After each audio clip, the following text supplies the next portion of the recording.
Resources and development. So students, what is the resource? Resource क्या होता है? Is everything और यू कैन से जो भी आपके एनवायरमेंट में अवेलेबल है ये सब आपके लिए रिसोर्स है? नहीं स्टूडेंट्स, ये सब रिसोर्स नहीं होता। रिसोर्स किसको बोला जाता है? जो आपकी नीड्स को सेटिस्फाई करे उसको हम रिसोर्सेज बोलेंगे। एक एग्जांपल देती हूँ। If you are going to a market, nearby market जा रहे हो आप, करेक्ट? आप मार्केट जा रहे हो एंड आप वहां पर वेजिटेबल्स खरीद रहे हो बिकॉज आपको बनाना क्या है? आज पनीर चिली बनाना है, करेक्ट? आप अकॉर्डिंगली उसके वेजिटेबल्स खरीद रहे हो, पनीर ले रहे हो, आप घर गए एंड आपने उसको पनीर चिली बना लिया, मस्त प्लेटिंग किया, फिर आप उसको खा रहे हो, तो ये आपका नीड सेटिस्फाई हुआ कि नहीं? यस, आपको भूख लगी थी, आपके हंगर को वेजिटेबल्स ने, रिसोर्स ने सेटिस्फाई किया। So anything available in our environment that is present in our environment and that satisfy a need is known as a resource. लेकिन इसमें ना कुछ एक्सेप्शंस हैं, मतलब बोल सकते हो कुछ कंडीशंस रखे हैं। Provided it is technically accessible. Technically accessible क्या होता है स्टूडेंट्स? समझो अगर हम जा रहे हैं एक्सट्रैक्ट करने, जैसे कि आयरन ओर जो है, स्टूडेंट्स आपको पता रहेगा आयरन को जो है वो ओर से एक्सट्रैक्ट किया जाता है। ये मिनरल्स जो वो कहाँ प्रेजेंट होता है? Either they are present above the earth crust और यू कैन से सरफेस जो होता है अर्थ के क्रस्ट बोल सकते हो, वहां पर आइदर वो प्रेजेंट होता है रॉक्स में, या फिर वो कहाँ प्रेजेंट होता है? यू कैन से beneath the earth, below the earth, जो अर्थ के नीचे सॉइल्स होते हैं, लेयर्स होते हैं, वहां पर रॉक्स प्रेजेंट होता है, उसमें होता है। सो अगर आप वहां पर एक्सट्रैक्ट करने जा रहे हो, correct? So it should be technologically accessible, मतलब आप टेक्नोलॉजी यूज कर रहे हो, फिर भी अगर वो आयरन ओर नहीं निकल रहा है तो आपका ये नीड फुलफिल हो रहा है स्टूडेंट्स? नहीं हो रहा है, तो आपके लिए वो रिसोर्स होगा? नहीं होगा। लेकिन अगर मैं बोलूँ कि मैं वहां पर गई एंड मैंने टेक्नोलॉजी यूज की, बड़े बड़े मशीन्स यूज किए एंड मैंने आयरन के ओर में से आयरन को एक्सट्रैक्ट किया, तो मेरे लिए क्या बन गया है स्टूडेंट्स? रिसोर्स बन गया। फिर सेकेंडली, इकोनॉमिकली फीजिबल। अब मैंने देखा स्टूडेंट्स की आयरन ओर जो है ना वो ज्यादा है, वहां पर प्रेजेंट है, बट लार्जर क्वांटिटीज में नहीं है। लेकिन ये इन्फॉर्मेशन मुझे पहले पता नहीं थी। मैंने क्या किया पता? मैंने बोला हाँ ये एरिया में आयरन ओर बहुत ज्यादा है, ये लैंड पे बहुत आयरन ओर है। फिर मैंने क्या किया? मैंने करोड़ एंड करोड़ उसमें इन्वेस्ट किए, मैंने बड़ी बड़ी मशीन्स, मैंने बड़े बड़े जो बुलडोजर टाइप होते हैं, जो ट्रक्स है, बड़े बड़े मशीन्स खरीदे मैंने, ताकि मैं क्या कर सकूं? ड्रिलिंग मशीन में ड्रिल करके अंदर से जो रॉक्स होते हैं उसमें से मैं मिनरल्स, आयरन ओर को एक्सट्रैक्ट कर सकूं। मैंने बहुत इन्वेस्टमेंट किया स्टूडेंट्स, 365 करोड़ का इन्वेस्टमेंट किया, ये वो। लेकिन जब मैंने एक्सट्रैक्ट किया आयरन ओर, तब मुझे पता चला कि अरे मैंने 300 करोड़ मैंने इन्वेस्ट किए, लेकिन मुझे मिला कितना? 100 करोड़ का भी आयरन ओर नहीं मिला। तो मुझे ये मेरे लिए इकोनॉमिकली फीजिबल है स्टूडेंट्स? नहीं है। अगर वो समझो 500 करोड़ का आयरन ओर मुझे मिलता तो क्या होता? मेरे लिए इकोनॉमिकली फीजिबल होता, मतलब मेरे बजट में होता, मैं जो काम कर रही हूँ वो अकॉर्डिंगली मुझे प्रॉफिट देना चाहिए, बराबर? तो इसलिए यहाँ पर कंडीशन क्या रखा है? रिसोर्स कब माना जाएगा? When it is economically feasible, मेरे बजट में या फिर मेरे प्रॉफिट में होना चाहिए। Culturally acceptable. What is culturally acceptable? मतलब स्टूडेंट सोसाइटी क्या करेगी? उसको एक्सेप्ट करनी चाहिए, करेक्ट? तो ऐसे रिसोर्स, कुछ ऐसे रिसोर्स होते हैं जहां पर सोसाइटी उसको एक्सेप्ट नहीं करती। क्लियर? सो ये 3 कंडीशंस हैं, एक बार रिवाइज कर लेते हैं। ये डेफिनेशन है रिसोर्सेस का। So resource, what is a resource? Anything available in our environment that satisfy our needs, provided it is technologically accessible. Technology use करके आप उसको क्या कर सको? वो रिसोर्स को निकाल सको। इकोनॉमिकली फीजिबल, मतलब आप जो मशीन्स यूज कर रहे हैं, ऐसा नहीं होना चाहिए कि मशीन्स का कॉस्ट बढ़ गया एंड आपने जो एक्सट्रैक्ट किया वो कुछ है ही नहीं तो आप लॉस में चले गए। And the third is culturally acceptable, मतलब सोसाइटी एक्सेप्ट करनी चाहिए, वरना आपका रिसोर्स कोई खरीदेगा ही नहीं। So this was all about what is a resource. अब हम देखेंगे ह्यूमन रिसोर्स क्या होता है। आपको पता है स्टूडेंट्स, ह्यूमन रिसोर्स सबसे इंपॉर्टेंट होता है। आपने 9th स्टैंडर्ड में पढ़ा था village of Palanpur, story of village of Palanpur. Clear? आपने पढ़ा था उसमें factors of production, land, labour, physical capital and human capital. सबसे इंपॉर्टेंट कौन सा है इसमें से? Human capital, that is human resource. क्यों? लैंड खुद से तो यूज में हो नहीं सकता, लेबर जो है एक काइंड ऑफ ह्यूमन ही है, बराबर? कैपिटल, पैसा खुद से यूज कर सकता है कोई? पैसा पड़ा रहेगा, खुद यूज हो सकता है? नहीं हो सकता स्टूडेंट्स। तो इसलिए क्या होता है यहाँ पर? ह्यूमंस की जरूरत है। अगर पूरे वर्ल्ड में ह्यूमंस ही नहीं रहेंगे तो फिर किसी चीज का, नेचर का भी यूज कौन करेगा? कोई नहीं करेगा। बराबर। आज एग्जाम्पल दूं मैं आपको, अगर फ्लड्स आ रहे हैं, बराबर, आज फ्लड्स क्यों बोला है? बिकॉज वो ह्यूमंस जो है उनको इंटरप्ट करता है, उनका डिवास्टेट करता है, उनको अफेक्ट करता है, क्लियर? इसलिए हमने उसको फ्लड्स बोला है। अगर एग्जाम्पल लेते हैं कि लाइफ ही नहीं है, मुंबई जैसा कुछ है ही नहीं, इंडिया जैसा भी कुछ नहीं, यहाँ पर कोई एग्जिस्ट ही नहीं करता, ह्यूमंस ही नहीं है, फ्लड्स आए बे ऑफ बंगाल से, करेक्ट, लेकिन वो फ्लड्स बोलेंगे ही नहीं, बिकॉज कुछ डिस्ट्रॉय नहीं हो रहा है, ह्यूमंस ही नहीं है, तो फ्लड्स भी क्या हो गया, वो पानी भी वैल्यूएबल नहीं है, क्लियर? सो यहाँ पर हम बोलेंगे human is the most important resource, वही है तो पैसा यूज हो सकता है, वो है तो हम रॉ मटेरियल्स को टेक्नोलॉजी के थ्रू प्रोसेस कर सकते हैं, तो ये ह्यूमंस के बिना पॉसिबल नहीं है। सो अल्टीमेटली ह्यूमन रिसोर्स क्या करता है? ह्यूमन जो है नेचर के प्रोडक्ट्स को दैट इज यूज करता है, उसको एक्सट्रैक्ट करता है रॉ मटेरियल्स को, नेचर से रॉ मटेरियल्स को एक्सट्रैक्ट करता है, फिर वो टेक्नोलॉजी के थ्रू उसको प्रोसेस करता है एंड इंस्टीट्यूशंस में जाके उसको सेल करता है। तो इट इज वेरी क्लियर कि ये साइकिल है जो ह्यूमन रिसोर्स या फिर ह्यूमंस जो है ये दैट इज उन लोग यूज करते हैं। सो ह्यूमन रिसोर्स नेचर से बहुत सारे प्रोडक्ट्स को अगर रॉ मटेरियल्स खरीदता है या फिर बोल सकते हो कि एक्सट्रैक्ट करता है and with the help of technology वो उसको प्रोसेस करता है एंड फिर इंस्टीट्यूशंस के थ्रू उसको सेल करता है। So this was all about this thing. Now let us study what is classification of resources. Resources can be classified into 4 categories. The first one, on the basis of origin, on the basis of exhaustibility, on the basis of ownership and on the basis of level of development. So पहला देखते हैं origin, मतलब कैसे start हुआ है, origin क्या होता है, correct? So resources can be classified as biotic and abiotic resources. Biotic का मतलब तो स्टूडेंट्स आपको पता ही होगा, बचपन से सीख रहे साइंस में। बायोटिक का मतलब क्या होता है? Living, correct? तो इसमें क्या क्या आ सकता है स्टूडेंट्स? एग्जाम्पल में क्या लिख सकते हैं आप यहाँ पर लिख सकते हो प्लांट्स, एनिमल्स, ह्यूमंस, ये सब क्या है? ये रिसोर्सेज है जो लिविंग है। अबायोटिक का मतलब क्या होता है स्टूडेंट्स? नॉन लिविंग, जैसे कि चेयर, फिर बोल सकते हो कि बेड है, चेयर है, फिर कबर्ड है, ये सब जो होता है जो भी नॉन लिविंग है, करेक्ट? जो कार है वगैरह वो इसमें आ जाएगी। कार भी तो एक रिसोर्स ही है, सबसे इंपॉर्टेंट रिसोर्स बन गई आजकल की। So abiotic and biotic resources, ये किसमें आ गया students? origin. Now let us talk about exhaustibility. Exhaustibility मतलब exhaust, खत्म हो जाना।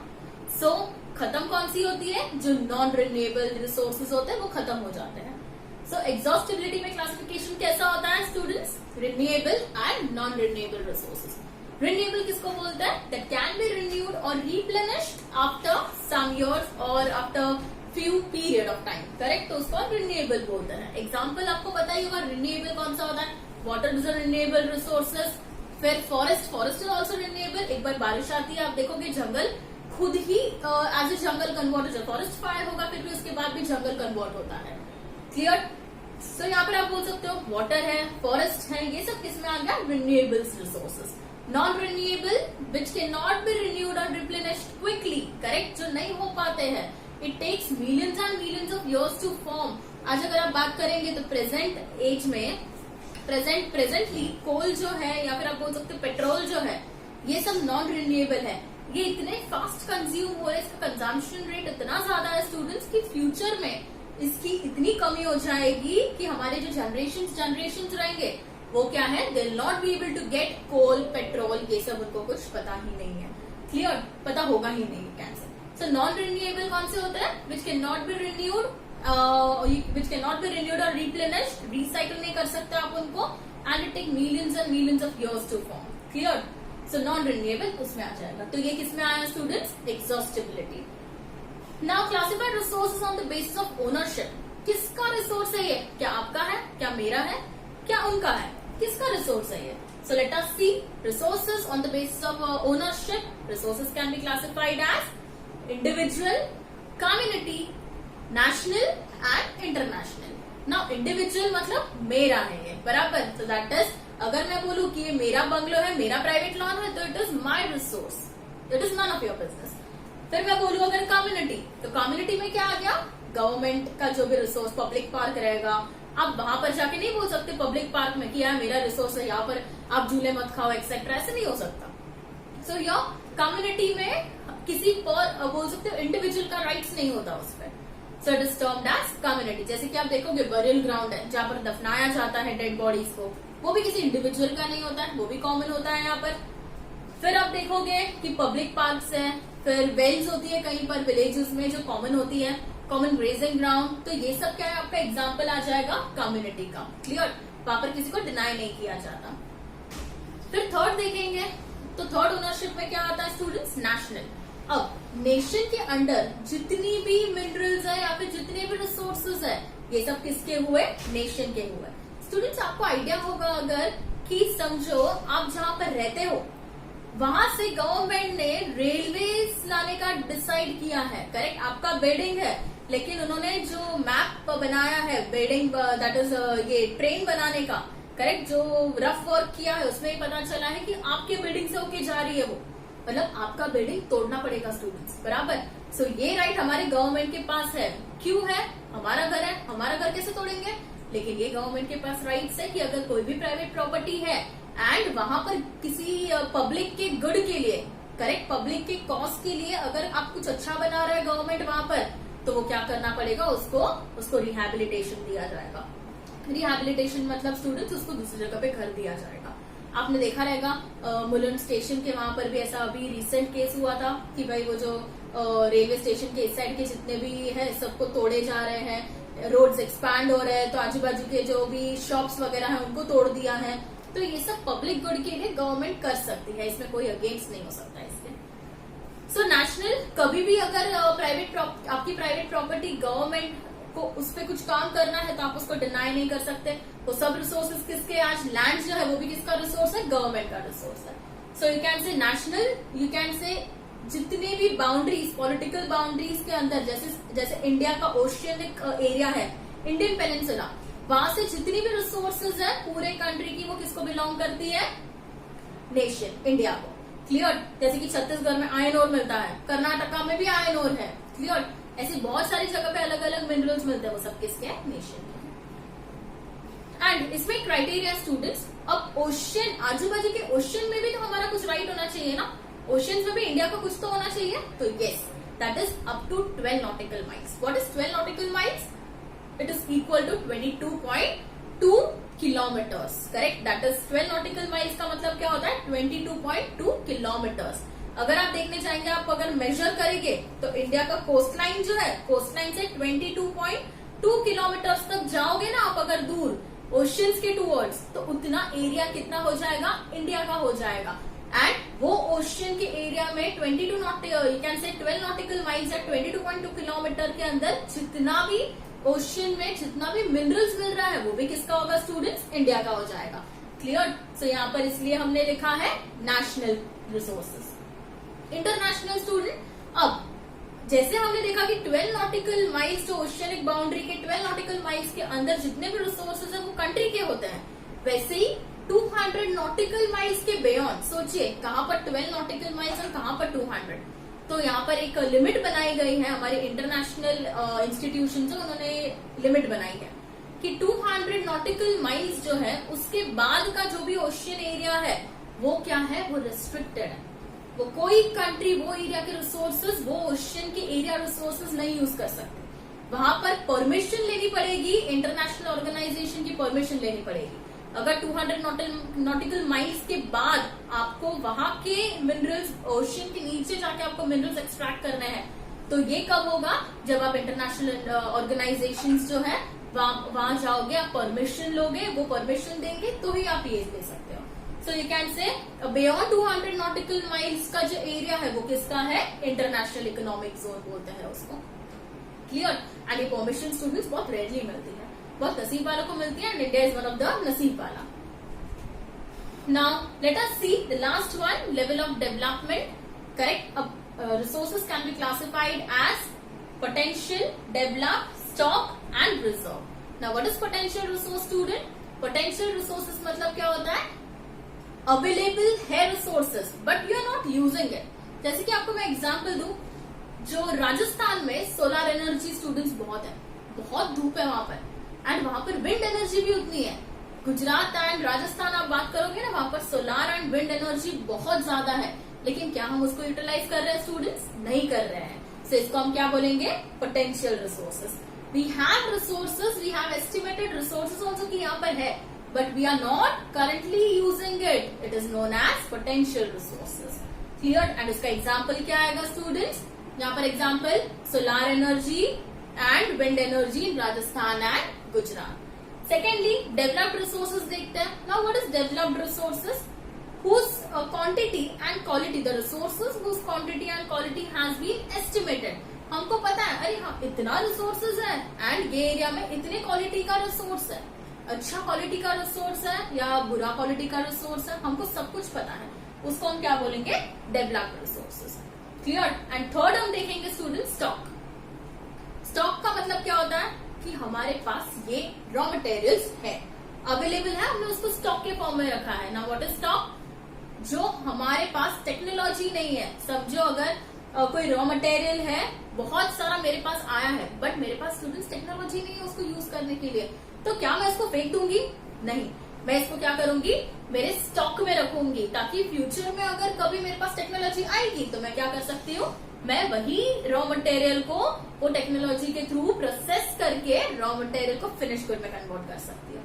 क्लियर? सो स्टॉक कब बनता है students? When we have resources, हमारे पास रॉ मटेरियल रिसोर्सेज सब कुछ है, but we do not have technology. Technical know how नहीं है कि कैसे इसको डील करना है रिसोर्स के साथ, तब वो किस में कन्वर्ट होता है? स्टॉक में. एग्जाम्पल दू, H2O किससे बना है ये? That is hydrogen and oxygen. आप देखोगे hydrogen is a good source of energy, लेकिन हमारे पास टेक्नोलॉजी नहीं है, इसलिए हम उसको यूज नहीं कर पा रहे हैं. क्लियर? सो नेक्स्ट देखते हैं हम, that is reserve. Now reserve is considered as a subset of stock. Reserve से पता चलता है स्टूडेंट्स कि क्या है ये, रिजर्व करके रखा है. Clear? So reserve is a subset of stock. अब रिजर्व में क्या स्टूडेंट्स पता है? स्टॉक में हमारे पास क्या था? हमारे पास रिसोर्सेस थे, लेकिन हमारे पास टेक्नोलॉजी नहीं थी. अब रिजर्व में हमारे पास रिसोर्सेस है, हमारे पास टेक्नोलॉजी भी है, बट हमने क्या किया? उसको रिजर्व करके रखा है. किसके लिए? फ्यूचर जनरेशन के लिए रिजर्व किया है. बराबर. अगर हम कंटिन्यूसली यूज करते जाएंगे तो हमारे फ्यूचर को कुछ नहीं मिलने वाला है. That is for sure. लेकिन यहाँ पर हमने टेक्नोलॉजी भी है, रिसोर्सेज भी है, लेकिन फिर भी हमने क्या किया है? उसको फ्यूचर के लिए सिक्योर करके रखा है. क्लियर? सो इसलिए हमने उसको रिजर्व बोला है. अब this was all about this classification. एक बार वापस हम रिवाइज कर लेते हैं इसको.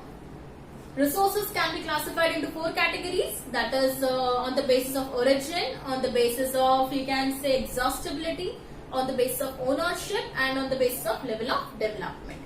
कि कितना डेवलप हुआ है resource. First on the basis of origin students बहुत इजी है. It is you can say classified as biotic and biotic. Correct? Biotic that is non living and biotic living. इसका एग्जाम्पल्स आप लिख सकते हो. फिर exhaustibility, on the base of exhaustibility आप बोलोगे resources can be classified as renewable resources and non renewable. Renewable मतलब which can be renewed easily और रिप्लेनिश्ड इजीली, जैसे कि वाटर इज एन एग्जाम्पल. वैसे ही नॉन रिन्यूएबल का क्या होता है? इट इज नॉट रिप्लेनिश्ड और रिन्यूड इजीली. क्लियर? एंड इसका एग्जाम्पल क्या होगा स्टूडेंट्स नॉन रिन्यूएबल का? जैसे कि कोल है, फॉसिल फ्यूल्स कोई भी है वो इसमें आ जाएगा. फिर हम ओनरशिप देखेंगे. On the base of ownership resources को कैसे क्लासिफाई करते हैं? That is individual, community, national, international. Individual मतलब दैट इज प्रॉपर्टी ओन करता है सिंगल पर्सन. करेक्ट? फिर आप देखोगे कम्युनिटी. कम्युनिटी में क्या होता है स्टूडेंट्स? यू कैन से ग्रुप ऑफ पीपल जो है वो उसको ओन करते हैं. करेक्ट? जो हम बोल सकते हैं कि पब्लिक है या फिर गवर्नमेंट के अंडर है. क्लियर? जैसे कि एग्जाम्पल इसका आएगा कॉमन ग्रेजिंग जो एरिया है, फिर बरियल ग्राउंड है, पब्लिक पार्क. एंड उसमें आप एग्जाम्पल क्या लिखोगे? इंडिविजुअल में पार्क, कोई एक वेल है जो एक फार्मर का है, फार्मर की फील्ड है. फिर कोई बिजनेसमैन जो है उसका एक मैंशन है. तो ये सब किसमें आ जाएगा? इंडिविजुअल में. फिर आप नेशनल देखोगे तो मैंने आपको बोला all land belongs to the nation only. एक यही है कि आप पैसे देके उसको खरीद रहे हो. So if your personal property, private property आपका है and government wants to build a bridge or you can say a railway track over those area, तो वो कर सकता है because all the property belong to nation. Nation के अच्छे के लिए हम हमारा प्राइवेट प्रॉपर्टी भी देने के लिए फोर्स कर सकता है कोई. क्लियर? सो यू कैन से बिलो 200 यू कैन से 12 नॉटिकल माइल्स. जितने भी 12 नॉटिकल माइल्स के अंदर 22.2 किलोमीटर्स के अंदर अगर आप ओशियन पे खड़े हो, कोस्ट लाइन पे खड़े हो, कोस्ट लाइन वहां से ओशन के टूवर्ड्स देख रहे हो तो 22.2 नॉटिकल किलोमीटर्स के अंदर जितने भी मिनरल्स है ना ओशन के, वो सब आपके हुए। क्लियर? एंड आप इंटरनेशनल की बात करो तो 200, मैंने तो अभी तो सिर्फ 12 नॉटिकल माइल्स बोला था ना students, which comes to 22.2 kilometre, लेकिन यहाँ पर इंटरनेशनल की बात करें तो 200 नॉटिकल माइल्स, कहा 12 एंड कहा 200 नॉटिकल माइल्स के बियॉन्ड अगर आप जाओगे that is exclusive economic zone, and वहां पर वो इंटरनेशनल ऑर्गेनाइजेशन उसको डील करते हैं। वहां किसी को अलाउड नहीं है, कोई कंट्रीज को अलाउड नहीं है कि वो क्या कर सके, वहां पर वहां के मिनरल्स को एक्सट्रैक्ट कर सके। क्लियर? जिसको करना है तो उसको क्या करनी पड़ती है, परमिशन लेनी पड़ती है। So it was international organisation, it can say international resources. अब लेवल ऑफ डेवलपमेंट देखते हैं स्टूडेंट्स। लेवल ऑफ डेवलपमेंट में आ जाता है पोटेंशियल, फिर डेवलप्ड, फिर आप देखोगे तो स्टॉक एंड रिजर्व। पोटेंशियल मतलब द रिसोर्सेज, अब मैं सब आपको एक इन शॉर्ट बता दूंगी यहाँ पर, that is resources are available but not used presently. Example solar energy, wind energy in Gujarat and Rajasthan. Develop, you can say these are the resources whose quality and quantity has been estimated. Clear? फिर आप यहाँ पर देखोगे stock क्या होता है, that is we have the resources but we do not have technology, that is we do not have know-how, technology नहीं है, hence it is considered as stock। कि फ्यूचर में अगर टेक्नोलॉजी आएगी तो what we are going to do, we are going to use this stock। Reserve is a subset of stock. Here we have resources, we have technology also, but we are not using it because we are saving it for future generation. So it was all about today's lecture. Hope you enjoyed it. Thank you so much.